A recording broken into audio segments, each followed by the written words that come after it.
Bolivia entró al siglo XX junto a una ideología planteada por el Partido Liberal.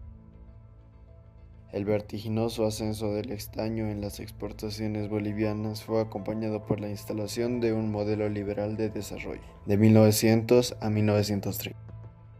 El aumento de la exportación del estaño en los años 20 permitió que Bolivia fuese considerado un país solvente en el mundo. En consecuencia, accedió al crédito internacional y con ella la deuda externa creció. Acompañado de la crisis internacional, también conocida como la Gran Depresión o crisis del 29, fue una gran crisis financiera mundial que se prolongó durante la década de 1930. Fue la depresión más larga en el tiempo. La llamada Gran Depresión se originó en Estados Unidos a partir de la caída de la Bolsa de Valores de Nueva York el martes 29 de octubre de 1929, rápidamente extendiéndose a casi todos los países del mundo. El desempleo en los Estados Unidos aumentó un 25% y en algunos países alcanzó el 33%. Ciudades de todo el mundo se vieron gravemente afectadas, especialmente las que dependían de la industria pesada. La agricultura y las zonas rurales sufrieron la caída de los precios de la cosecha.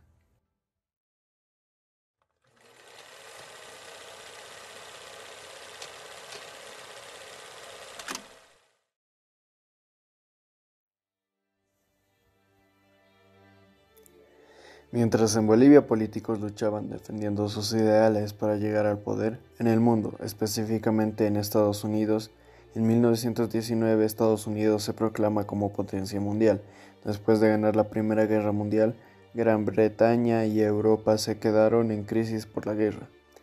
En los años 20 en Estados Unidos cualquier persona podía hacerse rica de la noche a la mañana. Todos tenían oportunidad, no importaba su clase social o circunstancias en la que estaba. La economía de Estados Unidos prosperaba. Las personas caían fácilmente en el consumismo.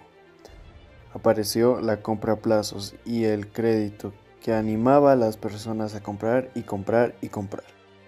Millones de estadounidenses parecían acciones, aportes de los bancos financiados a empresas que necesitaban capital. La bolsa subió más del 50% en un solo año. El miércoles 23 de octubre de 1929 todos vendían a acreedores. El precio era muy delicado, nadie podía comprar. Tuvieron que vender acciones a muy bajos precios, afectando inversores, personas que estaban endeudadas. A este hecho se le llamó el crack del 29. Los bancos invirtieron mucho dinero para recuperar la confianza de los inversores, pero en poco tiempo no sería nada. Se calcula más de 25.000 millones de patrimonio que fueron desechados por los ciudadanos a pesar de que estos tenían deudas.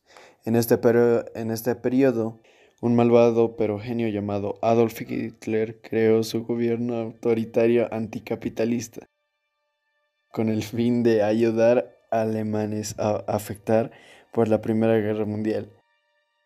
Crack de la Bolsa de Nueva York fortaleció el poder comunista nazi. ¿Qué pasó en Bolivia en este tiempo?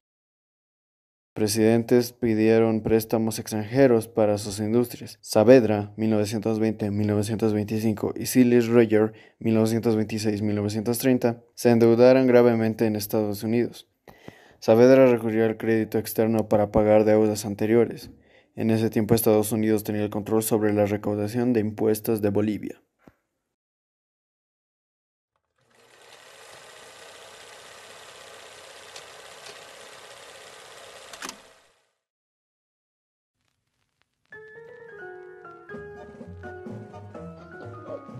En Bolivia, una persona sería la responsable del levantamiento de la economía del estaño, conocido como el magnate Simón Patiño.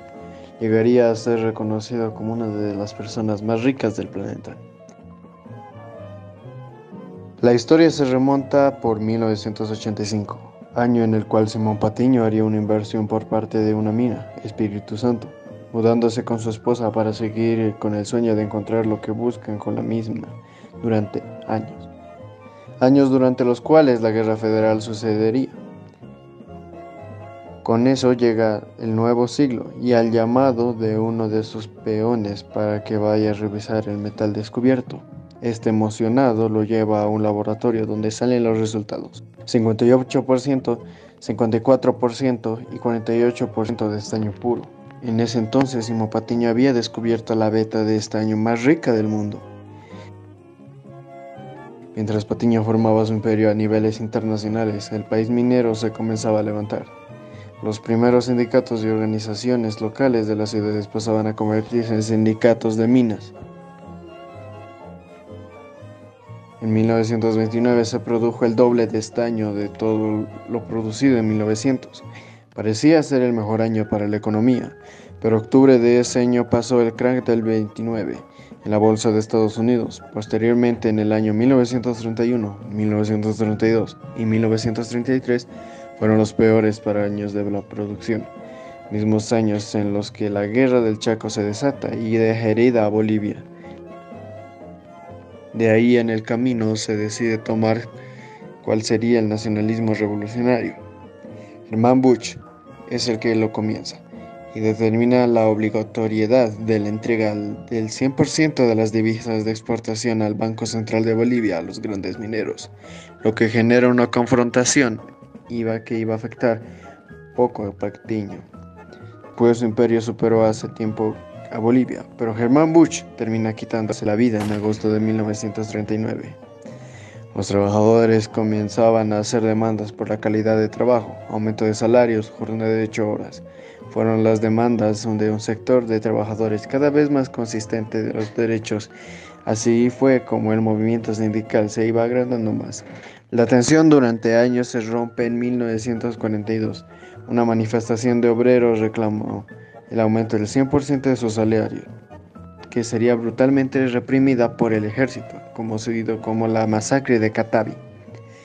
En los años 40 llega el presidente Villarroel. Con el movimiento nacionalista revolucionario se crea la Federación Sindical de Trabajadores Mineros de Bolivia, y en 1946 la tesis de Pulacayó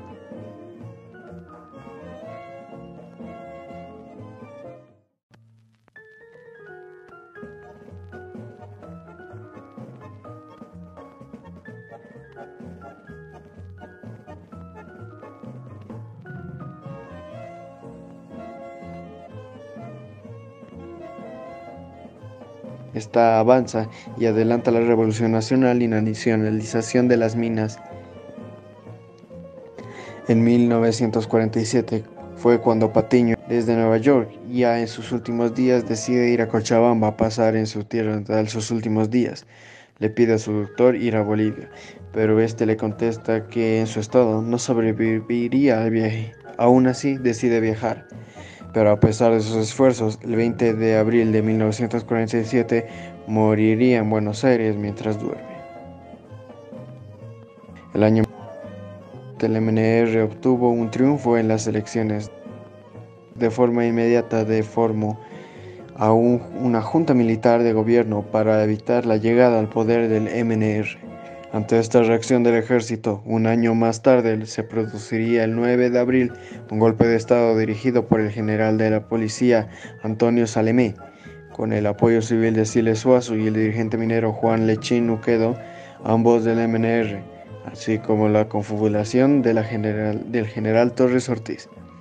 El cuerpo de carabineros y policías tuvo una destacada participación en iniciar la revuelta, que luego contó con el apoyo de la población, de los obreros de Villa Victoria y los mineros que llegaron de la mina Milluni.